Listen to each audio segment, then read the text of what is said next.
아버지 등 뒤에 감추어둔 비장의 무기 장해익. 어려서 내게 제일 무서운 사람은 어머니였다. 아버지와 어머니 그리고 나 이렇게 셋이 사는데 내 바로 아래 두 동생은 일찍 죽었다. 아버지가 출근하고 나면 어머니와 나 단 둘이만 남는다. 이때 어머니가 매를 들었다 하면 나는 옴짝달싹 못하고 당하는 것이다.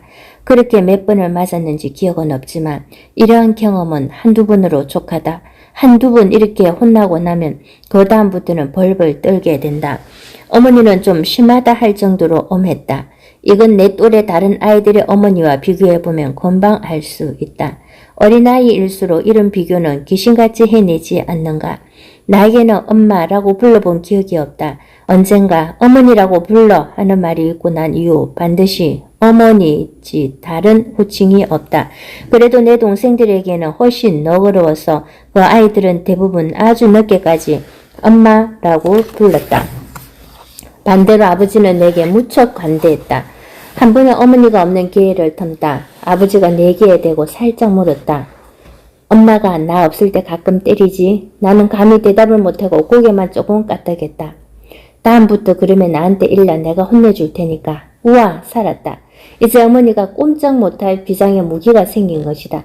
내가 아무리 어리지만 사실은 어렸기에 더욱 아버지 어머니 중에 누가 더 높다는 것까지 벌써부터 간파해 놓고 있던 터였는데 아버지가 내 편이 되었고 그것도 어머니 몰래 살짝 비밀 결사를 해놓았으니 이제는 겁날 게 없는 것이다. 어머니가 이제 나를 때렸단 봐라. 아버지한테 지독하게 혼날 거다. 이 얼마나 허무한 생각이냐. 그런데 딱 한 가지 걸리는 게 있었다. 아버지가 마음이 변해서 이 약속을 안 지키면 어떻게 하나. 그래서 아버지를 내 동맹으로 확실하게 묶어 놓을 필요가 있었다.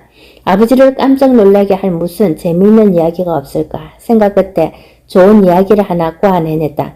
아버지 저 있잖아요. 남자가 어린애를 낳았대요. 깜짝 놀랄 줄 알았던 아버지가 아무 놀라는 기색도 없이 그저 눈만 끔뻑끔뻑 하고 계셨다. 아 별로 효과가 없구나. 그렇지만 아버지는 아직도 나와 한 약속을 잊지 않았겠지?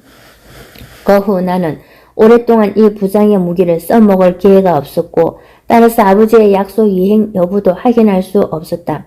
그저 이렇게 아버지 등 뒤에 비장의 무기 하나 감추어둔 것으로 든든했고 어머니도 한결 덜 무서웠다. 어느 날 아버지, 어머니 그리고 나 이렇게 셋이 저녁을 함께 먹고 있었다. 그런데 내가 먹으려던 반찬 한 가지가 뚝딱 없어져 버리지 않았나. 나는 더 달라고 때렸었다. 오늘은 없으니 다음에 더 해준다고 했지만 나는 막무가내였다. 지금 만들어내라는 것이었다. 아버지가 옆에 계시니 든든했다. 아마 아버지가 더 만들어 오라고 명령하시리라. 그런데 사태는 반대였다.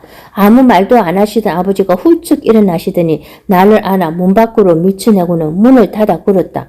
나는 절망이라는 것을 이때 처음 경험했다. 이제 나는 어떻게 하나. 밖은 춥고 어두웠다. 한참 동안 문을 두드렸던 것 외에 그날 어떻게 내가 다시 집으로 들어가게 되었는지는 생각이 나지 않는다. 내 기억에 아버지가 내게 벌을 주거나 꾸지람을 한 것은 이게 처음이고 마지막이었다. 나 또한 아버지만 믿고 어머니에게 무조건 떼쓰는 행태를 더는 보이지 않았다. 그러고는 훨씬 뒤에야 서서히 아하 이분들이 그동안 고도의 역할 분담을 했구나. 규율은 세워야 하는데 그렇다고 너무 겁만 주어도 안 되겠기에 각각 한 가지씩 역할을 맡아서 수행해왔구나 하는 것을 알아차리게 되었다.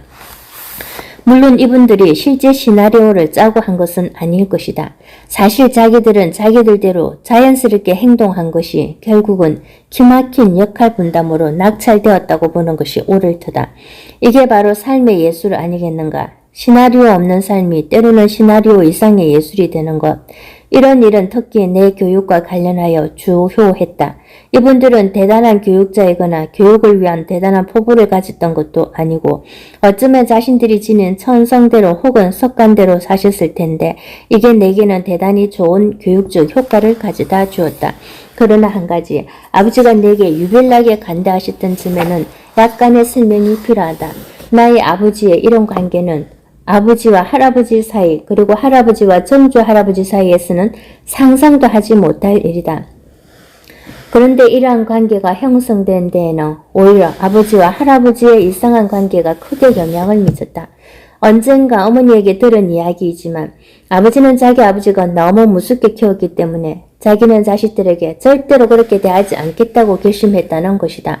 말하자면 할아버지가 아버지에게 했으면 안 될 일이 무엇인지를 자기 행동을 통해 거꾸로 가르쳐 주신 셈이다. 이러한 점에서 할아버지 또한 자기 나름으로 나를 위한 긍정적 역할을 한 것이다. 결과적으로 나는 아버지에게 무엇이든지 묻고 의논할 수 있는 친구 같은 처지에 놓이게 되었는데 뒤에 말하겠지만 이것은 나의 지적, 정서적 성장에 매우 큰 도움을 주었다. 나는 아버지를 가장 가까운 친구로 뿐만 아니라 경쟁 상대로도 생각했다. 내 1차적 목표는 아버지를 따라잡는 것이고 그 다음은 아버지를 넘어서는 것이었다. 그런데 다른 경쟁 상대와는 달리 아버지는 나에게 져주면서 즐겼고 나는 아버지를 이기면서 즐겼다. 나는 아버지를 단순한 경쟁 상대로 보았지만 아버지는 오히려 나를 자기의 일부로 보고 스스로 넘을 수 없었던 자신의 한계를 나를 통해 넘어선다는 생각을 했던 것 같다. 그러니 나는 아버지를 넘어서서 즐거웠고 아버지는 나를 통해 역시 자신의 한계를 넘어서서 즐거웠다. 이것이야말로 기막힌 윈윈 게임에 해당하는 것이 아닌가. 재미있는 착각. 만주에서 나는 곧 주변 사람들의 귀염둥이가 되었다. 아버지 친구들은 거의 대부분 멀리 집을 떠나온 미혼의 외톨이들이어서 기회만 있으면 우리 집에 몰려들었고 특히 내 재롱을 보며 즐거워했다. 나는 물론 그 당시 이를 거의 기억할 수 없다. 그런데 나중에 어른들 말을 들어 알게 된 내 행동 하나를 소개하면 이렇다. 한창 말을 배우던 서너 살 무렵 나는 누가 시계를 보면서 6시 반이라고 말하는 것을 들었나 보다. 그러고는 생각했을 것이다. 옳으니 저 물건 이름이 6시 반이로구나. 그래서 나는 시계만 보면 6시 반이라고 했다. 이 사실을 알아차린 아버지 친구 임아무개 씨는 저녁 6시 반쯤이 되어 내 주위에 여러 사람이 모이기만 하면 올해 시계를 가리키며 내게 물었다. 세기야 지금 몇 시니? 내가 시계를 한번 힐끗 쳐다본 후 6시 반이라고 대답하면 그분은 불어 크게 놀라는 척하며 주위 사람들에게 멍청을 들었다. 이것 봐, 이 꼬마가 글쎄 벌써 시계를 볼 줄 알잖아? 내막을 모르는 주위 사람들은 정말로 놀라 입을 벌리고 감탄했다. 이미 말한 대로 나는 이 장면에 대해 아무런 기억이 없다. 그렇지만 지금 생각하기에 나 자신은 정말 내가 대단한 일을 해서 사람들이 놀란다고 생각했을 것이다. 한편으로 사람들이 무엇 때문에 놀라는지를 더 알고 싶었을 것이고 다른 한편으로 내가 무엇인가 남들이 모두 놀라워하는 재능을 가지고 있구나 하는 자신감을 갖게 되었을 것이다. 이 두 가지는 사람의 지적 성장에 매우 중요한 요소인데 이런 점에서 이 장면은 분명 내 지적 성장에 큰 도움을 주었을 것이다. 그러나 시일이 지나면서 이것이 곧 자기의 인식적 과거에서 온 것이었다는 사실을 알고 착오를 수정하는 좋은 경험이 되었을 것이고 아울러 이것은 대상에 대해 단순한 이름뿐 아니라 읽어내야 할 내용이 있음을 알게 하는 소중한 계기가 되었을 것이다. 내가 겪은 다른 경험은 1942년 가을 만주 영길에서 예천 고향까지 기차를 타고 다녀온 일이다. 작은아버지의 혼란식이 있어서 아버지, 어머니 그리고 내가 함께 갔는데 그때 내 나이는 정확히 4돌하고도 반년이 조금 넘었다. 당시 기억은 어렴풋 하나마 지금도 단편적으로 떠오른다. 내가 가장 즐겼던 일은 기차의 창가에 앉아 지나가는 경치를 내다보는 것이었다. 3살 버릇 8까지 간다고 하지 않는가. 거무렵 내가 이것을 얼마나 즐겼든지 나는 지금도 기차를 탈 때 창가 자리를 몹시 선호한다. 이때 일렬로 서 있는 전신주나 나무들이 뒤로 싱싱 달려가는 모습이 내 머리에 인상 깊게 박혔다. 전신주들이 뒤로 막 달려가네. 이것 또한 유쾌한 착각이다.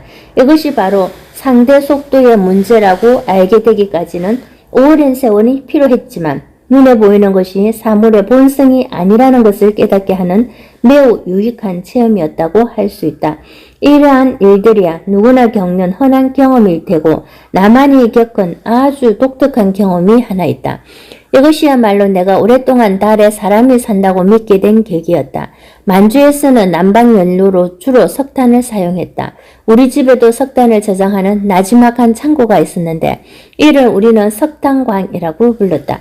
어느 날 저녁 무렵 나는 석탄광 위에 서서 하늘에 떠오른 둥근 달을 쳐다보고 있었다. 그런데 놀랍게도 그 달 위로 군인들이 지나가고 있지 않은가.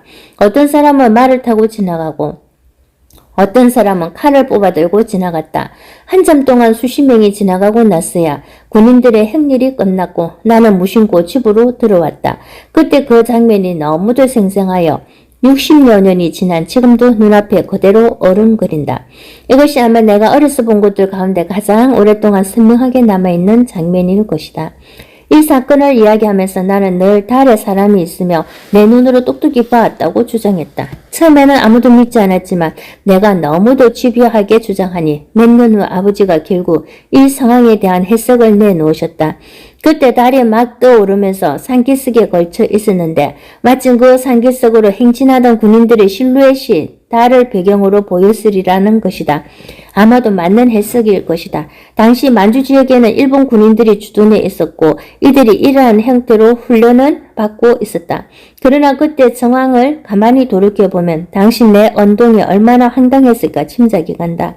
어느 날 5살짜리 꼬마가 어른들 앞에 나타나더니 너달없이 한다는 소리가 달에 사람이 산다는 것이다. 누가 한때 들은 이야기도 아니고 자기가 상상해서 꾸민 이야기도 아니고 제 눈으로 직접 보았단다. 그래, 사람들이 어떻게 생겼든 칼도 들고 가고 말도 타고 가요. 그래, 몇 명이나 되든 10명도 넘어요. 쟤 혹시 정신이 이상한 거 아니야? 쟤가 왜 저런 헛소리를 하지? 이게 아마 어른들의 생각이었을 것이다. 그러나 나로서는 진지해질 수밖에 없었다. 내 눈으로 직접 보았으니까. 이렇게 해서 5살짜리 꼬마 자연학자의 달에 사람이 산다는 엄청난 새 학설이 탄생한 것이다. 남들이 어떻게 생각하든 나는 이 사실을 품에 안고 이것을 내 스스로 소화하며 살아가야 했다. 내 눈으로 본 이 엄연한 사실을 내가 어떻게 쉽게 지울 수 있으랴. 결국 이 학설을 스스로 철회하기까지 아버지의 일설명이 나에게 납득되기까지 적어도 5, 6년은 걸렸던 것으로 생각된다. 돌이켜보면 이것이 내 생애의 한 전조였는지도 모른다. 끝없는 의문과 이해의 과정으로 점철된 내 생애를 나는 이렇게 어처구니 없는 한 학설을 제기하는 것으로 시작했다. 동굴에서 책 읽던 소년. 내가 자랄 무렵에는 어린아이들이 누릴 수 있는 가장 큰 즐거움이 어른들에게 옛날 이야기를 듣는 것이었다. 텔레비전도 라디오도 없던 그 시절 아직 책 읽은 나이도 되지 않은 아이들에게 이것밖에 또 무엇이 막 피어오르는 지적 호기심을 달랠 수 있었겠는가. 고향에서라면 수많은 친척, 친구들에 둘러싸여 뛰놀았겠지만 멀리 만주에서 자라나던 나는 어쩌다가 옆집 친구 아이 만나는 것이 고작이었다. 만난다고 해야 서로 할 수 있는 이야기가 뻔했다. 이럴 때 우리 집에 가끔 들리는 둘째 외삼촌이 그렇게 반가울 수 없었다. 나도 그분을 좋아했지만 그분도 나와 어머니를 좋아했는지 우리 집에 자주 드나들었다. 위로 아무 형제도 없고 내 고향을 떠나 작은 도시에서 외톨이로 자라던 나는 사람들이 찾아오면 무조건 대환영했다. 더구나 이 아저씨는 나이도 젊어 만만한 데다가 요리조리 재주가 많아 그림도 잘 그렸고 내가 모르는 것도 많이 알아. 적어도 내게는 지식의 보물창고 정도로 비춰졌다. 당연히 나는 이 아저씨에게 옛날 얘기를 해달라고 졸라댔다. 그런데 이분은 태어날 때 이야기 보따리는 따로 두고 나왔는지 좀처럼 옛날 이야기를 해주려 하지 않았다. 그러던 어느 날 드디어 얘기를 해주겠다는 약속을 받아냈다. 옛날에 아주 오래된 옛날에 너만한 아이가 하나 살았지. 나는 벌써 속으로 이 하고 실망의 소리를 내뿜고 있었다. 어른들은 오래 할 이야기가 마땅치 않으면 나를 빗대어 이야기를 꾸며내곤 했기 때문이래. 에이 그런 거 말고 진짜 얘기해줘요. 이거 진짜 얘기야. 잘 들어봐. 이 아이가 누구하고 단짝이었는지 알아? 누구하고? 여우하고 단짝이었단 말이야. 여우하고. 여우하고? 내 웃음이 갑자기 곤두섰다. 그런데 말이야 어느 날 이 여우하고 놀면서 산속으로 깊이 들어갔지. 가다가 그만 길을 잃어버려 한참을 헤맸는데 저쪽에서 하얀 도복을 입고 긴 지팡이를 짚은 도인 한 분이 나타난 거야. 흥미만점. 이야기는 그래야 돼. 나는 속으로 퀴즈를 불렀다. 그런데 이 도인이 책을 한 권 주는 거야. 그러면서 이 책만 다 읽으면 도에 통달하게 된다고 하는 거야. 도가 뭐예요? 아하, 너 도가 뭔지 모르는구나. 도에 통달하게 되면 세상에 모르는 것이 없고 세상에 못하는 것도 없지. 우와, 그런데 조건이 하나 있다는 거야. 뭔데요? 이 책은 아무 데서나 읽는 것이 아니라 반드시 저 동굴에 들어가 읽어야 한다고 하면서 손가락으로 저쪽을 가리키더라는 말이야. 그래서 보니까 정말 실끄먼 동굴에 하나 뚫려 있는 거야. 그리고 하는 말이 만일 저 안에 들어가 이 책을 다 읽지 못하고 나오면 읽은 것이 전부 무효가 된다는 거야. 그러니까 마지막 장까지 마지막 글자까지 몽땅 다 읽고 나와야 한다는 거야. 이야기가 점점 더 흥미를 돋우어 갔다. 무엇보다도 내가 그때까지 들었던 흔해 빠진 이야기가 아니라 진짜로 새 이야기였다. 나는 다그쳤다. 그래서 어떻게 됐어요? 너라면 어떻게 했겠니? 받아서 읽지요. 맞아. 이 아이도 고맙다고 책을 받았지. 그러고는 굴에 들어가 읽기 시작했어. 맨날을 두고 읽고 있는데 여우가 밖에 와서 자꾸 나와서 놀자고 조르는 거야. 처음에는 물론 꿈쩍도 안 했지. 계속 읽고 있는데 여우가 자꾸 와서 나와라 나와라 하면서 조르고 또 조르는 거야. 그래도 참고 읽고 있는데 점점 나가 놀고 싶어서 못 견디겠는 거야. 그래도 꾹 참고 읽었어. 이제 딱 마지막 한 장이 남았어. 그런데 밖에서 여우가 어떻게 불러대는지 이제는 정말 더 참지 못하겠는 거야. 그랬어요? 그래서 그만 책을 던져놓고 나와버렸지. 아이고 저런, 나는 여간 섭섭하지 않았다. 도저히 여기까지 두고 그냥 물러날 수는 없었다. 나는 다시 질문 공세를 폈다. 그 아이가 그 책을 마저 다 읽고 나왔으면 어떻게 됐을까요? 그랬으면 세상이 달라졌지. 세상에 어려운 일도 없고 배고픈 것도 없고 나쁜 사람도 없고, 그렇지, 나쁜 사람도 없고. 아, 이 얼마나 원통한 일인가. 나라도 이야기 속에 뛰어들어가 그 소년 대신 책을 다 읽어버리고 싶었다. 내가 그 소년이었다면 나는 그렇게 쉽게 포기하지 않았을 텐데, 내가 만일 그 소년이었다면 그 책을 다 읽었을 거고, 그래서 도에 통달할 수 있었을 텐데, 나는 물론 그때 도가 무엇을 의미하는지 잘 몰랐다. 막연히 그저 좋은 일이면 무엇이든지 다 할 수 있는 신비로운 그 어떤 능력이라고 상상했다. 만일 그러한 능력을 갖는다면 이 세상의 나쁜 사람들을 모두 쳐부수고 아주 좋은 세상을 만들어낼 수 있었을 텐데 정말 안타까운 일이 아닐 수 없었다. 이 이야기는 그 후 지금까지도 내 내리에서 떠나는 일이 없다. 이 이야기를 듣고 난 후 내가 바로 그 소년이라는 생각에 사로잡히곤 했다. 내가 지금 그 소년이 되어 도사에게 받은 그 책을 읽고 있다는 착각에 빠지는 것이다. 어쩌면 내 생애 전체가 그 동화의 재현이었는지도 모른다. 내가 성장해감에 따라 동화 속의 도는 처음에 내가 환상적으로 생각했던 신비한 도술이 아니라 점점 더 진리, 구원, 지혜, 해탈이라 불리고 그 어떤 것으로 바뀌어 갔다. 그러면서 도인에게 얻었다고 생각하는 이 책 또한 시기마다 크게 달라졌다. 나는 한때 물리학을 이 책이라고 생각하고 바로 이 책을 읽는 심정으로 물리학 공부를 한 일이 있다. 그러고는 다시 철학을 그리고 종교를 이 책이라고 생각하기도 했다. 그러나 지금은 그 어떤 지정된 학문이나 문화의 형태라기보다는 더 높은 그리하여 좀처럼 내 손이 직접 닿지 않는 그 어떤 사유의 영역이 아닌가 생각해본다.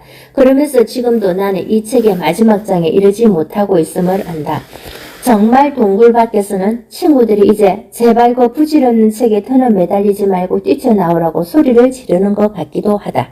그러나 나는 이 영역에서 좀처럼 벗어날 수 없다.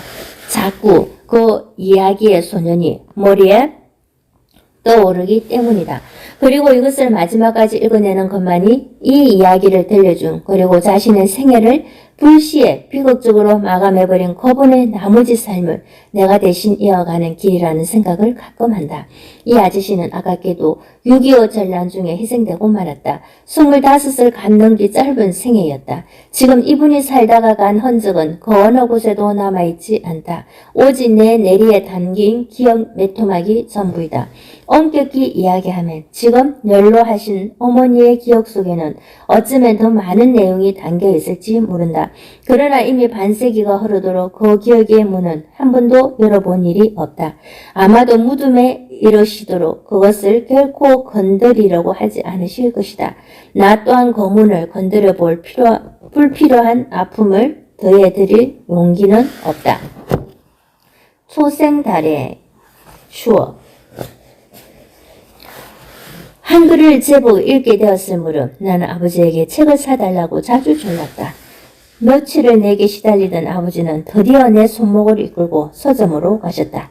이때 내게 책이라면 의당 만화를 의미했다. 그런데 의외롭게도 아버지는 만화 쪽으로는 눈도 돌리지 않고 밋밋하게 그지없는 책 한 권을 고르셨다. 그 표지에는 궁체 붓글씨로 초생달이라 적혀 있었다. 이 그림 한 장 없지 않아 마음속 깊이 실망했으나 그렇다고 무작정 불만을 털어놓을 수도 없었다. 나는 오직 항변조의 질문 한마디 던지는 것으로 불만을 대신했다. 왜 하필 이 책을 사요? 대답은 너무나 간단했다. 이게 좋은 책이야. 이것이 내가 윤석중의 동료집 초생달과 맺은 첫 인연이다. 모든 좋은 친구가 그렇듯 초생달의 첫 인상은 무척 덤덤했지만 나는 점차 이것과 가까운 사이가 되어갔다.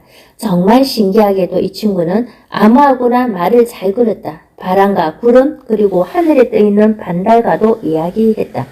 그리고 때로는 저들의 딱한 사정을 보듬어 주기도 했다. 말하자면 이런 것이었다. 말아 서서 자는 말아 다리도 안 아프냐? 누워서 자렴. 그 후 오랜 시간이 흘렀다. 이 사이 내게는 수많은 배려와 시련이 있었다. 잦은 일사와 전란을 겪으면서 이 친구가 언제 어떻게 사라졌는지 기억조차 하지 못한다. 어쩌다가 나는 마라 서서 자는 마라 라든가 석수쟁이 아들을 보고 같은 동료 제목과 산발적으로 떠오르는 구절을 기억할 뿐이다. 당연히 이 책의 표지는 모습조차 떠오르지 않았고 구태여 떠올릴 이유도 없었다. 그러다가 어느 해인가 내게 배달된 잡지 출판 저널의 표지를 무심코 들여다보다가 깜짝 놀랐다. 거기에 초생달의 옛 표지 사진이 다른 몇몇 옛 책들의 표지 사진과 함께 담겨있지 않은가. 사연인저 당시 영월책 박물관이 새로 문을 열었다는 것이다. 그래서 이곳을 소개하는 기사와 함께 이곳에 전시된 책 몇 권의 사진을 그 표지에 실었는데 그 중 한 권이 바로 내가 가지고 온 첫 번째 책 초생달이었던 것이다. 이것을 보면서 나는 어린 시절의 친구를 다시 만난 듯 반가움과 함께 가느다란 설렘까지 느끼게 되었다. 소박하다 못해 투박하기까지 한 그 장정이 여전히 정겨웠고 지나간 기억을 아련히 떠오르게 됐다. 그때 만사제치 놓고 영월로 달려가 그동안 잊고 지내던 서서 자는 말에 몇몇 나머지 구절을 확인하고 싶었다. 그리고 그때 엎주렸던 나머지 동료들을 다시 잊는다면 아마도 그 시절의 마음으로 되돌아가지 않을까 하는 막연한 생각까지 들었다. 아니 영월책 박물관에 있다는 그 책이 혹시 내가 보던 바로 그 책은 아닐까? 혹시 책의 뒷표지에 서툰 글씨로 쓴 내 옛 이름 석자가 적혀있지는 않을까? 하지만 이럴 때일수록 마음을 가라앉히고 조용히 생각을 가다듬어야 하는 법. 나는 다시 생각해보았다. 내 진정한 친구 초생달은 지금 어디에 있는가? 그는 이미 내 기억에 담겨있지 않다. 더구나 저 박물관의 유해 속에도 들어있지 않다. 그는 이미 내 마음속에 녹아들어 내 마음의 한 부분이 되어 있다. 그는 내 마음에 살이 되고 피가 되어 나와 함께 한평생을 살아왔고 또 살아갈 것이다. 그러니 나는 오히려 이 친구를 내 마음속 깊은 곳에서 찾아내야 옳다. 그러나 사람이라는 게 어디 이러한 원칙론 안에서만 사는가?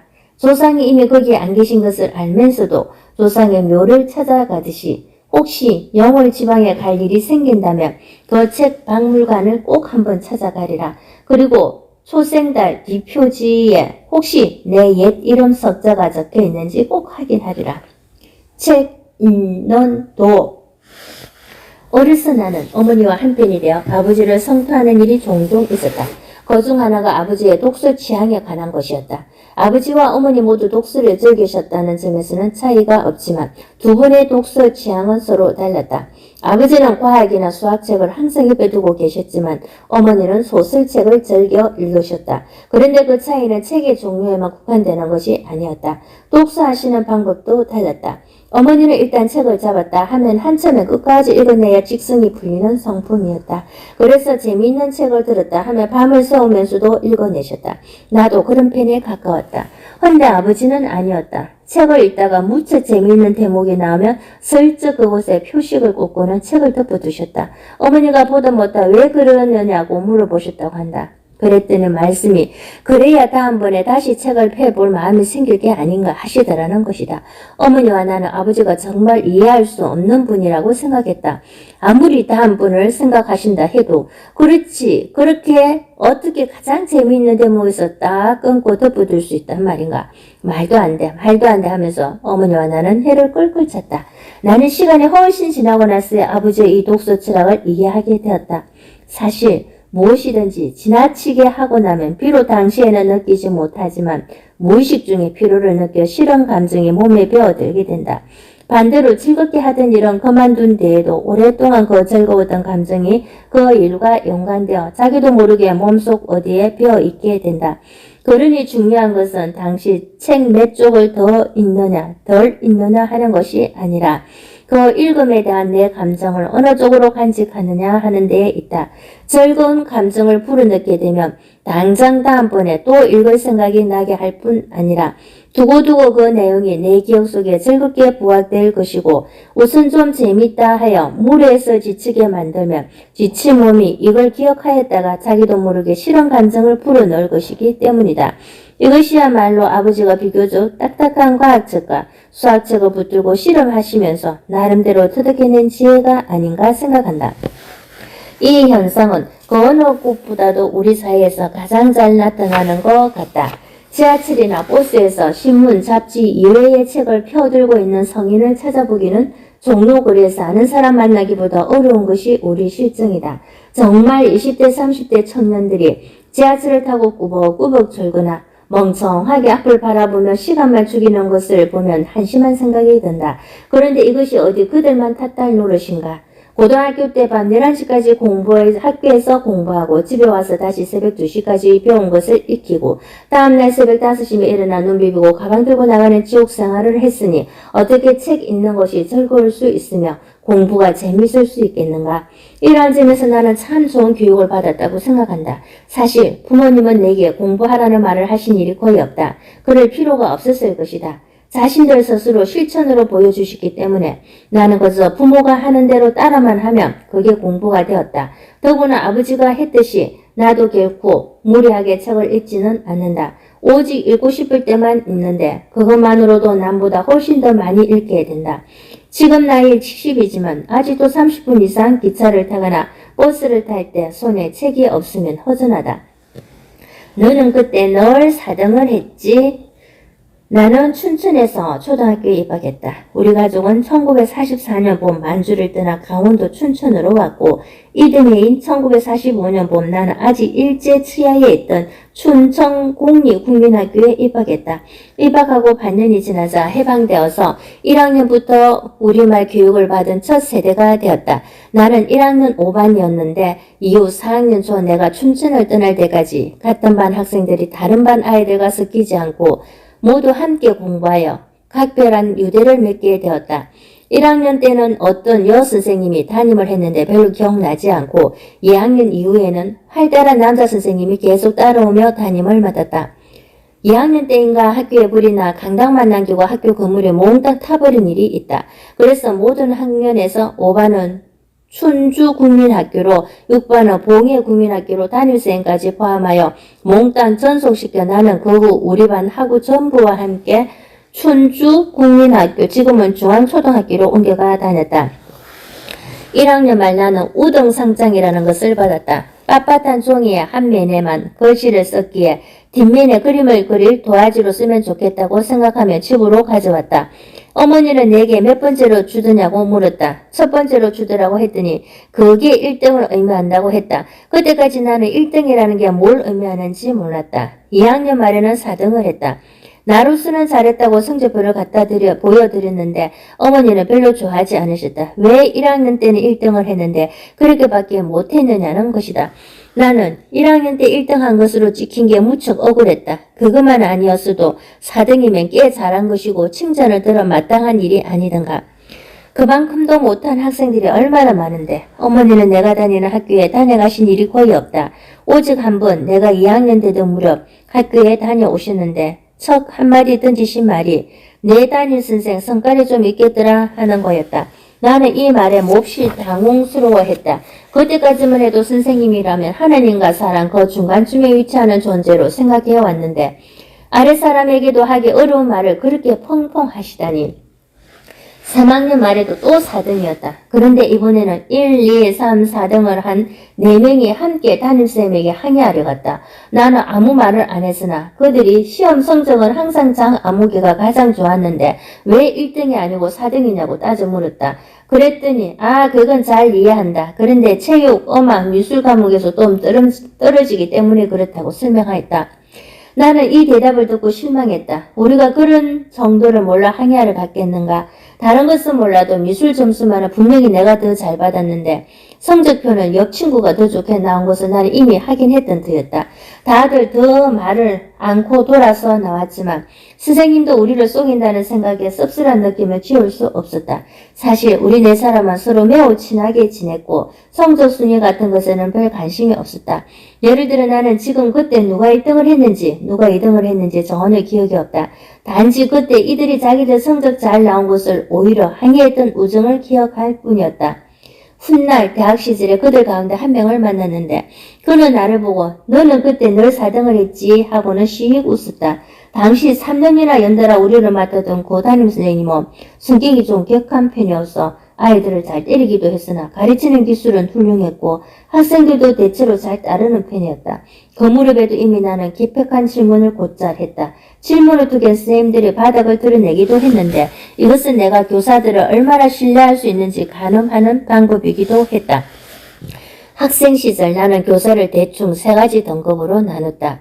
1급 교사는 내가 아무리 어려운 질문을 해도 다 시원스럽게 대답하는 교사로 극히 드문 카테고리이다.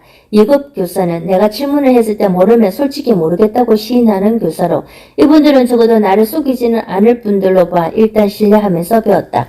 3급 교사는 자기가 모르는 것조차 안다고 우기는 교사인데 이런 분은 말은 되도록 내 귀 속으로 들어가지 못하게 경계했다.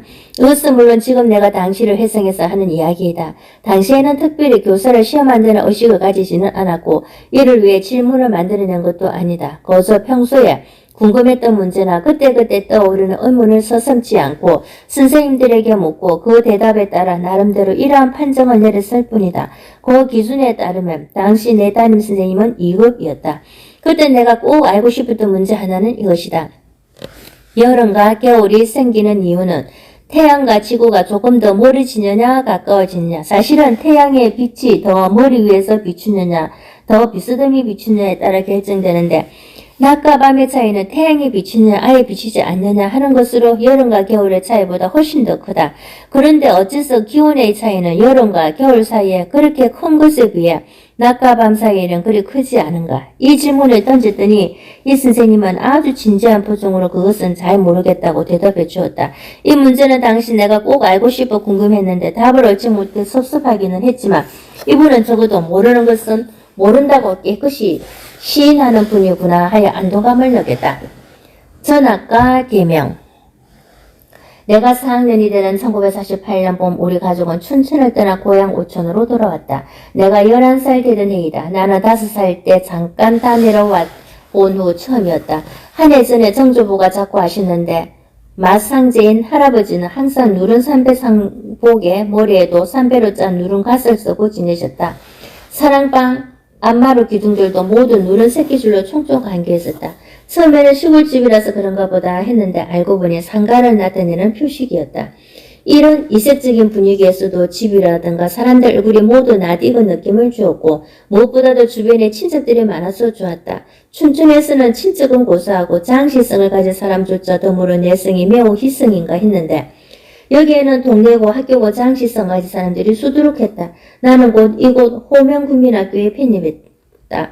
학교 자체는 작고 내게는 일단 낯선 곳이었지만 아래 위에 학년에 삼촌들이 있었고 같은 학년에만도 당숙, 당고모 한 사람씩 그리고 할아버지 뻘되는 친척 2명이 있어서 무척 든든했다. 이 무렵 우리 가족은 내과에서 가까운 구장터 별지에서 임시로 거주했다. 그런데 어느 날 할아버지가 내 새 이름을 한자로 쓴 종이 한 장을 들고 황급히 구장터 우리가 살던 집으로 들어오셨다.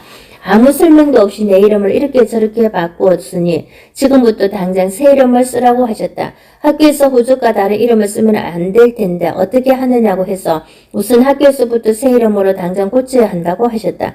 다행히 학교에서는 이름을 쉽게 바꿔주었다. 문제는 호적인데 이것은 법원의 판결을 거쳐야 하고 좀처럼 잘해주는 일이 아니었어. 여간 찜찜한 일이 아니었다. 과연 할아버지가 법적으로 개명 절차를 빨리 취해 주실지 또 그렇게 한다고 성인이 날지 이 모두 당시로서는 불확실한 일이었다.